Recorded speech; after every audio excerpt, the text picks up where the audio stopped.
잊을만 하면 다시 등장하는 드라마 소재이기도 합니다. 장희빈 그리고 인현왕후. 국민TV 라디오 30분 책 읽기에서 어제와 오늘에 걸쳐 이 얘기를 나누고 있습니다. 조금은 다른, 조금 더 정교하고 엄밀한 시각을 가져보려는 시도이기도 합니다. 이희진 선생과 은예린 선생의 공저작, 그들은 어떻게 시대를 넘어 전설이 되었나 가운데 장희빈 대 인현왕후 편을 다루고 있습니다. 이희진의 역사 읽기를 통해서입니다. 1월 22일 장희빈 대 인현왕후 하편 시작합니다. 저는 김효진 PD입니다.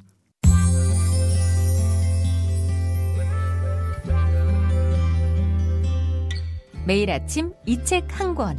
국민TV 라디오 30분 책 읽기.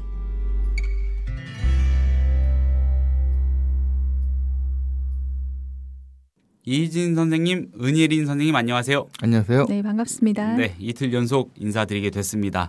자, 어제 은예린 선생님이 말씀 너무 설명을 잘해 주셔가지고 숨가쁘게 달렸거든요. 오늘도 그렇게 해주시는 건가요? 네. 그렇죠. 예. 저는 오늘은 어시스트하는 입장 정도니까요.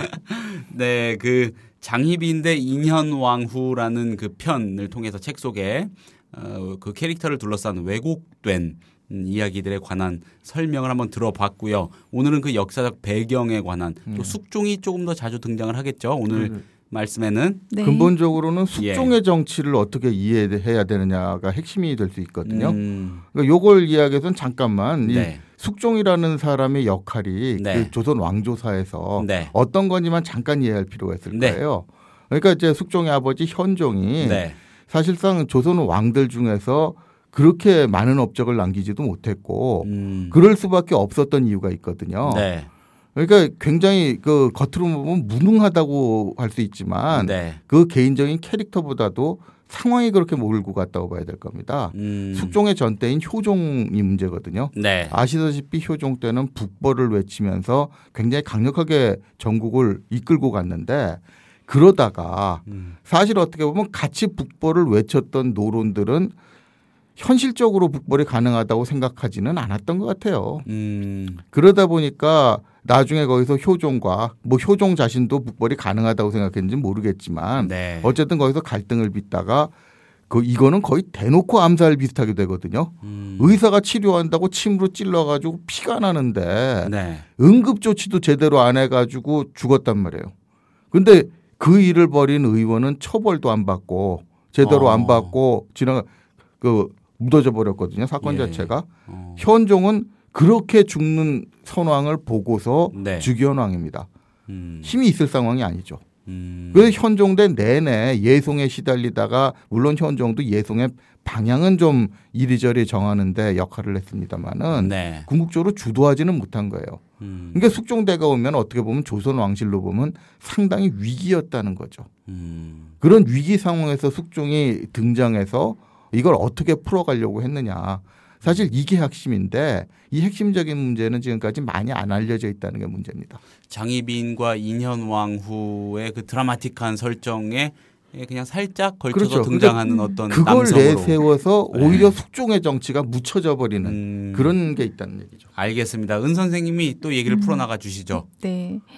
아이러니하게도요. 조선은 어떻습니까, 여러분들? 유학을 이념으로 했던 국가죠, 그죠? 예, 맨날 군신 간의 의리라든가 예절을 중요하게 생각했지만 사실상 군약 신강의 나라였어요. 당시 벼슬을 맡고 있었던 사대부 계층이죠. 그들은 우리 흔히 임금이 독단적으로 모든 일을 다 할 수 있었다고 생각하지만 조선은 이미 초반부터요. 약간 비켜간 얘기긴 하지만 연산군이 구데타로 쫓겨날 때부터 사실은 이미 신하가 더 강한 나라였다는 걸 증명해주는 그런 입장이에요. 군약 신강. 군신이 약하고 신하가 강한 나라. 그들은 명나라 이론을 받들면서도 사실은 명나라가 정말 예전에 이덕일 박사가 쓴 책에도 잠깐 언급되지만 명나라가 자신들이 모셔야 될 정말 군왕이고 자신들의 임금은 제1사대부에 불과하다라는 표현을 쓰신 적이 있으세요. 특히 그게 임진왜란을 거치면서 조선 중기에 오면서 최절정에 닳기 때문에 잠깐 이희진 교수님이 말씀하셨지만 효종도 의문의 독사설 그리고 아버지인 현종 임금 유일하게 조선 역사상 공식적인 후궁이 없었던 임금이 현종 임금입니다. 네. 예, 숙종이 바로 명성황후에서 난 유일한 외아들이에요. 예, 현종은 또 왜 후궁들이 없었을까? 사람들이 명성황후 성격이 너무 강해서가 아닌가 하지만 그건 아니고요. 당시 정치적으로 예속 논쟁이라고 하잖아요. 예. 예, 그 예속 논쟁이 물론 식민사학자들의 입장에서는 쓸데없는 에너지 소모였다고 하지만 사실 꼭 그렇지만은 않아요. 정말 그 내용을 자세히 살펴보면 당시 웬만큼 지식이 통달한 사람이 아니고는 그 예속 논쟁에 끼지도 못합니다. 임금이 그냥 하지 마. 이거 선택해. 이게 아니에요, 여러분들. 모든 주자 가래를부터 시작해서 이론을 철저하게 공부해서 그 박식한 신하들하고 대항해서 논리적으로 설명을 하고 하지만 그 예속 논쟁 이면에는 바로 치열한 당파 싸움이 있었어요. 남인들은 자신의 입장 그리고 서인들은 자신의 입장. 예속 논쟁에 서인 입장을 들어준다. 이러면 이제 서인이 집권하게 되는 거고 남인의 손을 들어준다. 그럼 또 남인들이 집권하게 되는 그런 치열한 당파 싸움에서 효종도 의문의 죽음, 할아버지도 현종, 아버지도 마찬가지. 훗날 아들인 경종도 바로 독살설에 휘말리지 않습니까? 네. 그 사이에 쓰던 숙종은 얼마나 더 무서웠겠습니까? 네. 14살에 즉위했어요. 그죠? 14살에 즉위하면서 본인도 독살되지 않을까 하는 불안함 또는 수렴청정, 허수아비 임금이 되지 않을까 하는 이러한 고립합 속에서 노심초사할 수밖에 없는 임금이었어요. 자, 조선 역사상 유일하게 14살, 20살 이전에 등극하고도 숙종 임금이 수렴청정 없이 정치를 하는 유일한 임금입니다. 거기에는 이제 어머니 명성황후의 계략이 숨어 있었어요. 사실 명성황후 입장에서는 수렴청정을 하게 될 경우 서열상 가장 높은 장렬왕후죠. 예, 효종, 그 예속 논쟁의 주인공이었던 네. 바로 그 장렬왕후가 인조의 계비 아닙니까? 예. 사실상 장렬왕후가 그러면 수렴청정을 해야 돼요. 당시 왕실에서 대왕 대비이기 때문에. 네. 근데 그녀가 바로 이제 남인 계열이었기 때문에 명성황후 입장에서는 자신이 서인 계열이었고 그래서 싫었던 거예요. 그래서 바로 명성황후의 친척이죠. 김석주. 노론이면서 노론을 거부하고 있었던 김석주가 뒤에서 숙종을 보좌하게 됩니다. 네, 당시 초반에 숙종을 가장 강력한 군주로 키운 핵심적인 인물이라고 볼 수 있어요. 김석주라는 인물이 좀 재밌는 게 네. 사실 노론계 인물이면서도 이 서인계, 서인 노련계를 견제하는 역할을 해가지고 숙종 초반에 이 전국의 균형을 잡는 데 결정적인 역할을 했죠. 그러니까 어린 숙종이 첫 번째 위기를 넘기는 데는 굉장히 중요한 역할을 했고 아까 예송 같은 경우에도 겉으로는 아까는 이제 예송에 논쟁이 심하다는 얘기만 했지만 네. 철학적으로 심한 논쟁 같지만 네. 실질적으로는 예송 논쟁을 통한 권력투쟁이죠. 그러니까 현 정부터 그걸 계속 시달렸고 숙종도 잘못하면은 그 전국 구도를 그대로 이어받아서 아버지처럼 휘둘리다 끝날 수 있는 이런 상황에서 즉위를 했다는 얘기입니다. 그래서 당시 숙종은 무엇보다 자신이 독살되지 않기 위해서 또 허수아비 임금이 되지 않기 위해서 무척이나 고민을 하는데요. 그가 썼던 정책이 다소 이제 거칠 수 있지만 당쟁, 황국을 여러 차례 일으키는 거예요. 네. 한 당파가 힘을 얻을 때쯤면 눌러가지고 대대적인 숙청을 해요. 그리고 다시 반대 당파를 등용할 때는 우리는 흔히 이 부분을 무척이나 비열하고 주관없다 생각할지 모르겠지만 사실 그것도 숙종 나름대로의 전략이었어요. 이른바 환국 정치죠. 반대 당파가 들어올 때는 또 뭡니까? 그 전에 당파들을 막 심하게 비판합니다. 네. 나는 그럴 의도가 없었는데 그들에 의해서 내가 당신들을 잘못 처분했다 이러면서 살살 어루만져 주면서 다시 또 신원을 회복해 주면서 힘을 실어준 척하면서 이들이 다시 또 힘이 세질 때쯤 되면 다시 눌러버리고 우리 연산군이 폭군이었다고 하지만 내면을 자세히 들여다보세요. 숙종이 얼마나 많은 사람을 사사하고 있는지. 그리고 후궁을 맞아 들을 때마다 굉장히 국가 재정을 낭비했다는 사관의 비판이 많아요. 근데 이건 숙종 임금이 개인적으로 여자를 취하고 향락을 취하기 위해서는 아니었습니다. 여자까지도 자신의 신하라고 치부했던 거예요. 그리고 사사로운 일까지도 나는 신하의 어떠한 간섭도 받지 않고 내 마음대로 하겠다라는 그런 걸 보여주고 계세요. 자, 그때쯤 숙종은 사실 인현왕후를 왕비 자리에서 폐출시킬 때요. 폐출한 후에 불과 4일 만에 장희빈을 왕비로 삼겠다는 교서를 반포합니다. 어떻게 보면 이거야말로 좀 속된 말로 망나니 임금 아닙니까? 역사상 자기 첩을 다시 삼기 위해 그것도 아니 시간이 한 달도 아니고 4일 만에 이러한 교서를 반포한다는 게 우리 현실적으로 지금 가정에서도 이해가 가지 않는 부분인데 남녀 관계로만 보면 망나니지. 우리 저기 은 선생님께서 그 습관적으로 그게 뭐 조금 부적절할 수도 있겠습니다만 제가 굳이 이렇게 지적이랄까 이런 걸 하지 않는데 존칭을 쓰면서 말씀을 해주셨거든요. 뭐 그분 뭐 이런 표현도 좀 하시고 근데 그러시다 갑자기 망나니 하시니까 굉장히 입체적으로 다가오는데요. 그리고 드라마나 영화에서는 아이고 악한 여자한테 현혹돼서 저렇구나 하면서 이제 단순화시키는데 그건 아니었어요. 당시 숙종 입장에서는 그 유명한 바로 송시열 들어보셨죠, 그죠? 네. 왕조실록에 몇천 번이나 거론되는 인물이에요. 숙종 입장에선 당시 마치 송시열의 나라처럼 느껴졌어요. 임금인 나보다도 이 송시열을 추종하는 세력이 더 많고 감히 송시열의 명령이면 유생들이 집단으로 상소하면서 임금이 내 말보다 송시열을 더 따르는 거예요. 그게 이미 효종 임금 때부터 드러났던 거죠. 이번 참에 그럼 효종 때부터 이어져 왔던 이 거두를 어떻게 사사할까 숙종 나름대로 머리를 썼습니다. 그럼 이 기회에 한번 이 사람을 사사해야겠다 생각을 한 거죠. 마침 그 덜미가 숙종의 절묘한 묘안이 맞아떨어져요. 장희빈이 낳은 아들을 물론 이것도 파격이죠. 당시 나는 이제 다음 원자로 삼겠다. 여기 이제 송시열은 반격을 하죠. 그럴 수 없다. 인현왕후가 아직 젊으니까. 그럼 임금 입장에서는 내가 이미 결정한 사실을 신하가 다시 또 상소를 올려가지고 하지 말라 이런다. 그럼 됐다. 이번 참에 이 거두 송시열을 제거하자. 제끼자. 제거하자. 그래서 그때 이제 사약을 내리면서 사실 숙종 입장에서는 서인을 누르면서 다시 새로운 세력 남인. 그 바로 남인의 여인인 장희빈이 충분히 이용 가치가 있는 여인이었어요. 숙종 입장에서는. 그리고 그때 좀 남인을 등용해야 됐던 이유 중에 하나가 또 있었어요. 조선 중기는 변화되어 가고 있습니다. 물론 사대부 중심의 나라였고 당연히 신분이 계층이 엄격했지만 그때쯤 청나라를 통해 무역이 활발하게 왕성하고 있을 때쯤 형성해가는 역관의 재력도 무시할 수가 없었어요. 남인을 비롯한 역관의 집안의 딸 아닙니까?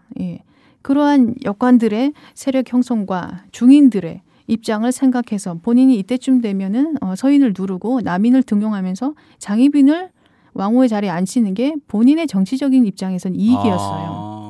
그래서 그런 계산을 한 거예요. 숙종 임금은. 단순히 첩에게 미혹되고 이때쯤 판단이 그려져서 무조건 왕후를 패출하는 그런 어리석은 임금이 아니었습니다. 진짜 나쁜 남자고 그 선수네요. 진정한 선수죠. 본인 입장에선 당시 정치적인 그런 시각 임금으로서 자신의 권력 획득, 그리고 이제 조선이란 이 군약 신강의 나라에서 내가 어떻게 버텨나가야 하나. 그래서 숙종 임금은 40년이 넘는 장기 집권을 하잖아요, 유일하게. 마지막에 다시 또 인현왕후를 등용하죠, 그죠? 그리고 장희빈을, 장시 중전이었던 장희빈을 빈으로 강등하고, 또 막판에는 독대를 하잖아요, 그죠? 장희빈 아들을. 세자 자리까지 교체하고 싶어 할. 사실 조선 역사에 임금이 사관을 물리치면서까지 독대를 했다는 것도 당시 숙종의 권력이 최절정에 달했다는 거예요. 임금이 그 정도까지 할 수 있었다는 거는 이미 이전 임금과 달리 임금으로서 권력이 강해졌다는 거죠. 아주 카리스마적 지도자였다는 오히려 그런 해석까지 가능했군요. 그러니까 이제 숙종의 황국 정치라는 거는 신하들끼리 싸움 붙여놓고서 자기가 그걸 조정하면서 세력 균형을 잡는 거예요. 그리고 그 와중에 주도권 잡는 거죠. 우유부단하고 그런 바보스러운 왕이었다면 결코 그렇죠. 남길 수 없는 기록들이겠군요. 본인의 철저한 정치적인 계산이 있었던 거예요. 그리고 단 누구에게도 흔히 얘기해서 먹이를 다 주지 않는다는 거예요.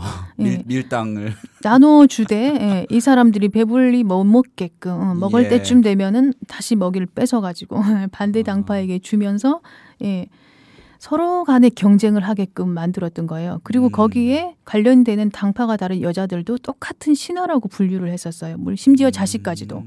이 당파를 없앨 때 그럼 이 여자와 자식들도 같이 제거해야 되는 본인 입장에서는 그러한 명분 하에서 철저한 계산을 하고 있었던 거죠. 하지만 이제 각색될 때에는 그만큼 다른 제3의 인물들이 마치 주인공인 것처럼 그런 속내를 숨기는 역할도 숙종은 빠뜨리지 않고 철저하게 해나가고 있어요. 그러니까 숙종이 한 당파가 클 때 그걸 제거하는 타이밍도 기가 막히게 잡거든요. 그러니까 그거를 숙종을 굉장히 변덕스러운 왕이라고 생각을 하는데 실제로 보면은 변덕이라기보다도 어떻게 보면 화를 내야 될 타이밍을 기가 막히게 잡는 거죠. 예를 들어서 대표적인 게 이제 허적을 비롯해서 이 남인을 제거할 때 아주 사소한 사건을 가지고 빌미를 잡습니다. 뭐냐면은 이 허적이라는 사람이 원로 대신이니까 나름대로 이제 승진을 했다고 잔치를 한단 말이죠. 그러니까 이제 그때 마침 날씨가 좀 우중충해지고 그러니까 비가 쏟아질 것 같아서 숙종이 나름대로 그 장막이죠. 그 대궐에서 쓰는 뭐 그 당시에는 이제 비를 막는 장막이라는 게 그렇게 흔한 물건이 아니니까 그거를 내려주라고 그래요. 그런데 알고 보니까 허적이 그 허락이 내려지기도 전에 그 명령이 내려지기 전에 이미 가져갔다는 거예요. 근데 그게 바로 허적이라는 사람을 제거하는 이유가 됩니다. 겉으로 보면 굉장히 사소한 거죠. 그 뭐 기름장막 명령 내기 전에 가져갔기로선이라고 생각하기 쉽지만 가만히 생각해 보면 임금의 명령도 없이 대궐의 물건을 마음대로 가져갈 수 있었다. 이런 식으로 해서 자신의 지위를 넘보는 거는 용납하지 않았다는 겁니다. 굉장히 아주 결벽스러울 정도로 철두철미한 그렇죠. 데도 있었던. 그렇기 때문에 우리는 이제 마치 여인들 사이에서 움직였다 생각하지만 사실 본인이 여인들을 집요하게 이용을 해요. 거기는 분명히 정치적인 사건과 다 관련이 되고 자신의 정치적인 입장 때문이었어요. 우리가 흔히 이제 드라마에서 보여주는 것처럼 뭐 왜 장희빈을 사사했을까? 사실 장희빈이 인현왕후를 저주했다는 정확한 증거는 없습니다. 그리고 사약을 받아 죽었다는 것도 조선 왕조실록에는 없는 기록이에요. 사약을 내렸다는 말은 한 줄도 없습니다. 사사하는 방법에 대해서 모의했고 자진하게 하라고만 해요. 그리고 며칠 있다가 시체를 뭐 거두어들였다. 그거밖에 안 나와 있어요. 이게 대중매체에서 보여주는 사약을 먹을 때 숙종이 친히 참석을 하고 그 자리에서 발악을 했다는 건 아예 조선 왕조실록에 나와 있지 않습니다. 인현왕후 전에만 나와 있어요. 그리고 요망한 년 이렇게 하면서 숙종 임금이 뭐 썩은 시체가 뭐 냄새가 나고 시체까지 궁 밖으로 버렸다 이러는데 절대 그게 아니거든요. 조선 왕조실록에 분명히 나와요. 왕후의 버금가는 아주 화려한 장례식을 치러줘요. 그리고 당시 후궁에게 있을 수 없는 망공례까지 이제 허락해 주면서 아주 파격적인 장례식을 해주는데 뭐 이후야 제가 뭐 내면은 알 수가 없지만 그렇게까지 이제 대접을 해줘요 사실은. 그런데 인현왕후 전에서는 그 부분을 무시해요. 그리고 마치 사약 받을 때 그리고 문제가 되는 가끔 뭐 경종이죠. 아들인 경종 임금을 성불구자로 만들었다 이러잖아요. 장희빈이 그만큼 독한 여인이었다. 그거는 수문록이란 책에 나오는데 그거는 이제 수문록도 역시 노론 쪽 신하가 쓴 책이에요. 그렇기 때문에 야사죠 일종의. 노론 쪽 인현왕후 쪽 사람이 쓴 그 책에다가 이제 나오는 내용이지 조선 왕조실록에 나오지가 않아요. 그리고 숙종이 이제 그때쯤 장희빈을 제거해야겠다고 생각을 했던 건 이 여자가 무슨 꼭 왕후를 저주했다거나 악해서가 아닙니다. 남인과 다시 손을 잡고 혹시 아들인 이제 세자가 훗날의 경종이죠. 세자가 임금이 됐을 때 이 여자가 권력을 휘두르면 어떻게 할까? 다시 남인들의 권력이 세지면 어떻게 할까? 이걸 걱정한 거예요. 이때쯤 이 여자의 입지를 눌러버려요. 그러면 장희빈도 인현왕후도 사라졌는데 우리 흔히 얘기하는 드라마에서 아주 여리고 지고지순하게 묘사되고 있는 영조 임금의 어머니 숙빈채 씨. 숙빈채 씨 또한 가만히 놔두지를 않아요. 조선 역사상 유례 없는 임금이 생존해 있을 때에는 그 후궁을 밖으로 내보내지 않습니다. 근데 숙종은 무슨 연유인지 아들이까지 있는 임금, 아들까지 낳은 이 여자를 이 숙종 임금은 결과적으로는 궁 밖에 나가 살라고 그래요. 그런 파격적인 일을 또 합니다. 조선 역사상 파격적인 일을 몇 번이나 하고 있어요. 숙종은. 살아있는 생존해 있는 왕비를 배출했다가 후궁을 왕비 자리에 앉혔다가 다시 또 강등했다가 그리고 아들까지 낳은 숙빈채 씨를 궁 밖에 나가 살아라. 그것도 마찬가지예요. 그때쯤 또 숙종은 장희빈이 죽은 후에 새로운 법을 개정하지 않습니까? 비너가 다시는 왕후의 자리에 오르지 못하게 하라. 예, 이제 어떠한 일이 있어도 후궁이 왕비가 되는 걸 막겠다. 법으로 만들어버려요. 사실 그건 숙빈 채 씨를 염두에 둔 거예요. 혹시라도 품었을 그녀에 대한 왕후의 꿈을 사라지게 하면서 또 그 여자가 다시 노론과 손을 잡고 권력을 획득할까 숙종이 미리 사전에 방지한 거죠. 그만큼 숙종 임금은 여러 번의 황국을 정치를 할 때마다 여자들을 같이 조종하면서 그 누구도 군주의 권위에 도전하지 못하게 하려는 그런 계산이었어요.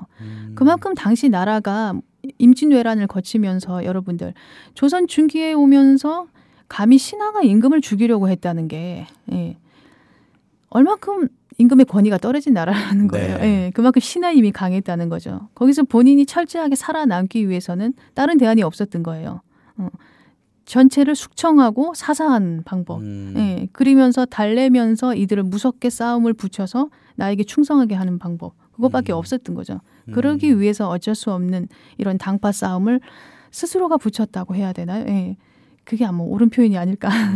붙였다기보다도 이미 있는 당파 싸움을 통제를 해간 거죠. 그러니까 사실 장희빈하고 숙빈 최 씨의 그 제거 과정은 외책 세력의 제거 과정이라고 보시면 될 겁니다.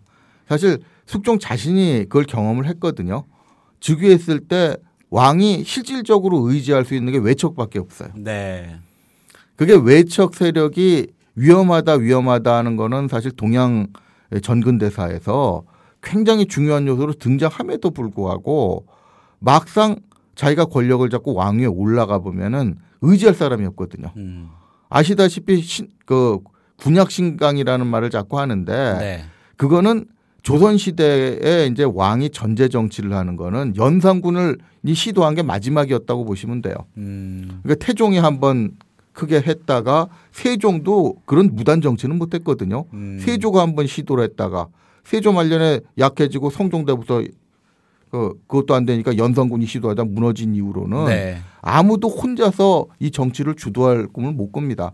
사실 왕의 능력이 아무리 뛰어나도 세상이 복잡해지면 복잡해질수록 세세한 일 하나하나 컨트롤 못 하거든요. 그러면은 방법은 하나밖에 없다는 거죠. 일은 맡겨둬야 되는데 자기들끼리 견제하게 만들어가지고 권력의 핵심은 자기가 자연스럽게 틀어주게 되는 것. 그러니까 자기 후계 구도도 걱정이 되니까 거기서 가장 의지하기 쉬운. 어떻게 보면 아일러니예요. 자기는 외척한테 의지를 해서 위기를 넘겼으면서도 아들 대에는 그 외척에게 휘둘리길 바라지 않았던 거죠. 그런데 그것이 이제 나중에는 좀 더 엉뚱한 결과를 내버리게 되는 게 사실 믿을 수 있는 사람은 없을 거예요. 그러니까 허적 같은 경우를 보면은 남인에게 정권을 줘봤더니 이 정치 경험이 없는 사람들은 하지 말아야 될 짓을 꼭 하거든요. 경험이 없어가지고. 그러니까 노론 같은 경우에는 노련하니까 서인 노련은 정권을 잡은 시기가 좀 길고 노련하니까 좀 눈치를 잘 보고 잘 안 건드리는데 좀 지금식으로 좀 속된 말로 하는 오버하는 사람들이 나올 때마다 치지 않을 수가 없는 거고 그래서 남인 외척을 제거한 다음에 엉뚱하게 권력이 노론한테 몰려버리는 이런 결과를 초래한 측면도 좀 있는 것 같습니다. 예, 잘 어떻게 청취자분들 이해하고 계실지 모르겠네요. 네. 예. 저 이런 생각이 들었어요. 그 드라마가 앞으로는 그 장희빈과 인현왕후가 등장을 하는데 숙종이 주인공이 되는 나쁜 남자 숙종 뭐 이런 식으로 한편 새로 나와야 되지 않을까. 본인이 혼자서 주인공인 정치 무대였어요. 네. 사실 여인들이 조연인데 드라마나 영화의 입장에서는 흥미를 생각하지 않을 수가 없죠. 그죠? 사실 또 장희빈이란 인물이 조선 역사를 통틀어 좀 각인될 수밖에 없는 드라마틱한 인물인 건 사실이잖아요. 그죠? 예. 어떻게 신분 사회에서 엄밀히 따지면 장희빈이가 이제 아버지는 역관 장형이었다. 왕조실록에 나와 있지만 어머니는 분명히 노비 출신이에요. 네. 그럼 노비 출신 종모법에 의해서 조선은 그러면 어머니의 신분을 따르니까 장희빈도 노비일 수밖에 없죠. 네. 그러니까 제일 낮은 신분의 여인이 왕후까지 됐다가 다시 또 강등됐다가 사약까지 받았으니까 굉장히 드라마틱한 인물인 건 사실이죠. 그죠? 네. 그리고 모든 걸 이 여자 입장에서만 주인공이었다. 하지만 사실은 숙종 임금이 예리할 만큼 치밀한 당파와 한국 정치의 희생양으로 삼은 어떻게 보면 이 여자가 비련의 주인공인. 그러니까 장희빈이라는 드라마틱한 인물 때문에 숙종이 가려졌는데 역사를 제대로 보자는 게 이런 겁니다. 역사를 좀 깊이 보면은 새로운 콘텐츠가 나와요.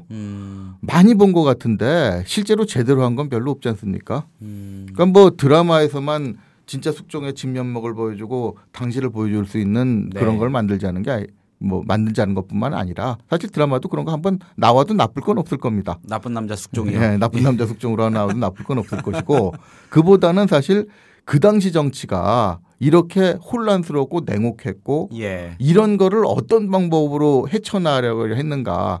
이게 사실 오늘날에 던져주는 시사점은 더 크잖아요.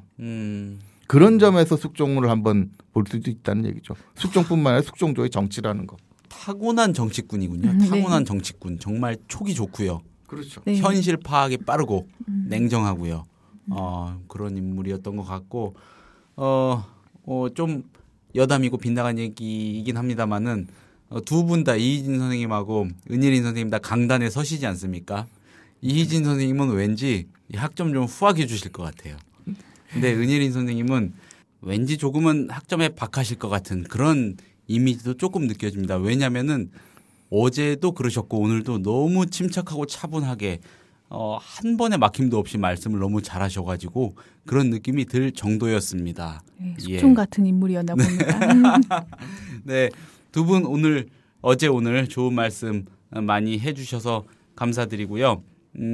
아마 들으신 분들은 앞으로 이 장희빈하고 인현왕후 등장하는 그거를 테마로 한 드라마 나오면은 조금 더 주의 깊게 보시지 않을까 싶습니다. 그리고 이 드라마 제작자분들에게 나쁜 남자 숙종 이 콘셉트의 작품을 한번 만들어 보실 것을 제안합니다. 자, 은 선생님 안녕히 가시고요. 다음에 더 좋은 기회로 또 모시도록 하겠습니다. 네, 역사 속 인물들을 통해서 여러분들이 삶의 지혜와 처세의 교훈을 얻을 수 있었으면 합니다. 감사합니다. 네, 감사합니다. 이진 선생님 감사합니다. 다음 주에 뵙겠습니다. 네, 감사합니다.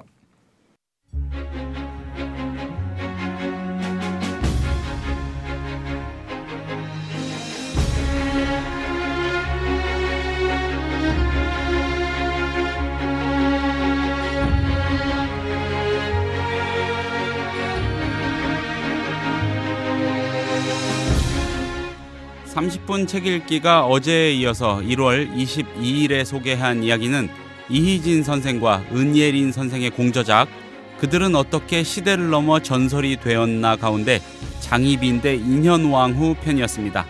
감사합니다. 저는 내일 같은 시간에 다시 인사드리겠습니다.